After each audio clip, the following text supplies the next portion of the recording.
Sebab cara dia orang mikir tu, first sekali dia orang takut pada Allah SWT. First sekali takwa, lepas tu baru dia buat undang-undang. Macam dia orang sekarang tak ada, pasal dia nakkan ini. Sebab dia masih punya orang ni, dia nak melaksanakan ini sepenuhnya. Jadi dia terpaksa menipu kita, mengatakan bahawa benda yang duit kertas ni adalah uruf, kebiasaan, dah telah dia guna pakai. Tapi dia tak fikir bahawa benda tu boleh, walaupun diuruf, sama macam demokrasi kat semua orang amalkan, sama ada kita boleh valid tak dalam Islam ni kita gunakan. Jadi bila Uza bertemu dengan Syekh Umar, dia kata Syekh Umar kena belajar, bukan dia usul fiqh. Padahal memang kita belajar usul fiqh, macam saya dapat tentang definisi Imam Malik tentang mata wang pada Syekh Umar. Kita balik pada Imam Malik. Dan kita hadis-hadis tentang ribawi tadi, equal for equal, equal for equal, weight for weight, hand to hand, 3 perkara. Ni betul tengok fake kita kan. 6 kalau dia kata okey, dia nak katakan patutnya, kalau dia nak katakan nak katakan patutnya, kalau kita secara fik ini usul fik, pasal kita balik pada ayat ribawi tadi, 6 perkara tadi. Okey, mana kita nak letakkan duit kertas ni pada 6 perkara ini? Ada cara kias, macam dia pakai kias ni kita boleh kias. Tapi duit kertas ni nak kias kat mana ni? Dia ada 6 perkara. Kalau kita kata gandum kan, kita gandum tu kita boleh kiaskan dengan beras.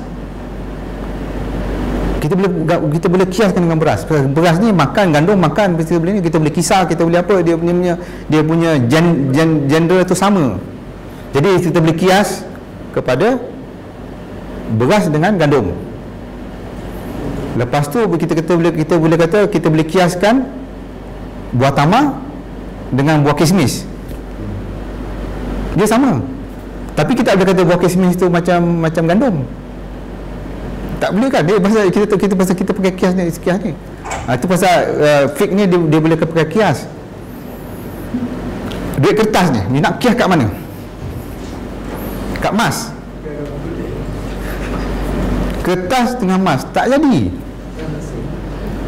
Lepas tu kertas dengan perak tak boleh. Kertas dengan garam pun tak boleh.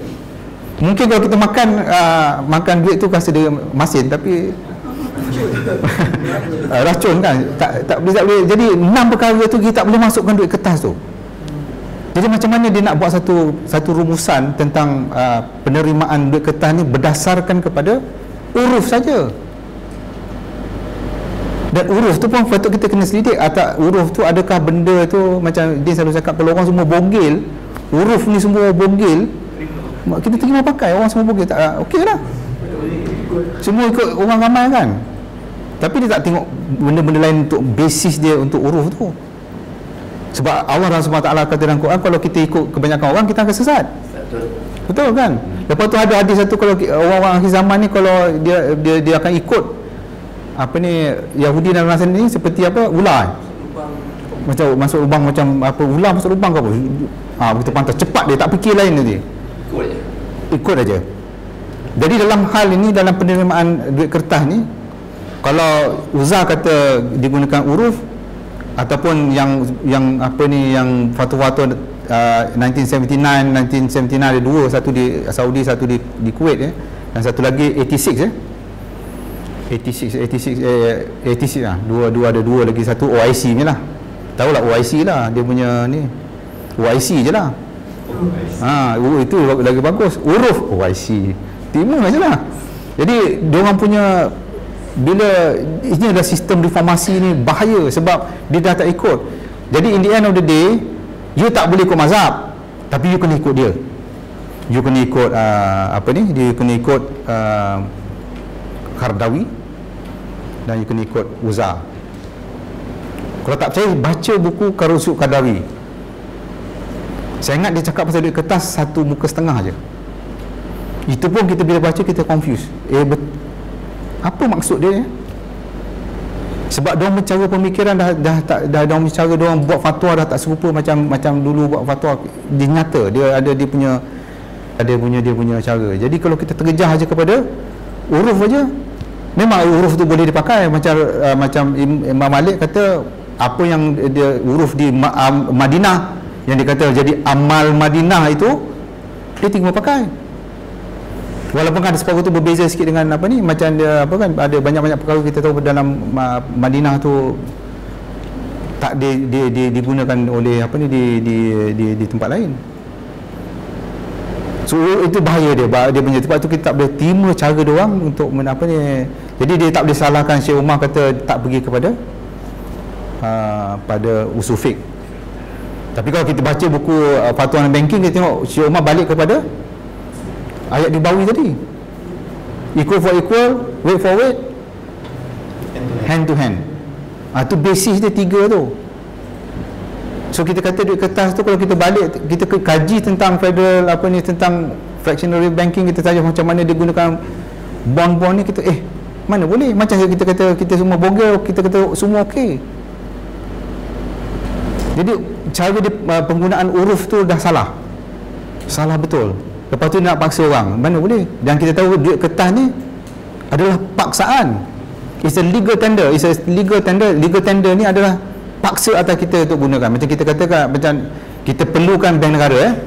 Bank negara kata kalau hijau ni, kalau biru ni RM1. Ingat RM1 yang hijau ni RM5. Lepas tu yang 10 merah ni 10 untuk dia kata dia dah ada. Lepas tu dia pergi kat Singapura. Dia kata ni yang biru ni tak boleh pakai kat sini. Apa sebab yang merah pula? Merah pun tak boleh pakai. Lepas tu hijau pun tak boleh pakai. So macam apa yang dia pakai? You kena pakai ni, Sing dollar ni. You pakai Sing dollar ni, you punya duit yang biru ni jadi setengah. Jadi ni uruf ni. Kebiasaan kan? Apa kebiasaan kat Malaysia tak boleh bawa ke Singapura untuk apa ni, untuk kita gunakan, tak boleh. Jadi Imam Malik kata apa? Commonly accepted. Di commonly accepted ni dia boleh katakan huruf, tapi commonly accepted pada kita is freedom. Kita punya freedom to choose.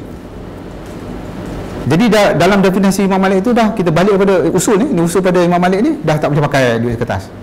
Sebab satu, dia tak komoditi. Dia kertas yang dia cetak $100 hanya 10 sen saja. Lepas tu kalau dia gunakan fractional banking lagi teruk, pasal dia boleh gandakan, pasal dia pakai mekanik ni kan. Sebab dalam istilah duit kertas ni dia boleh gunakan mekanik macam engineering lah kan. You ada 5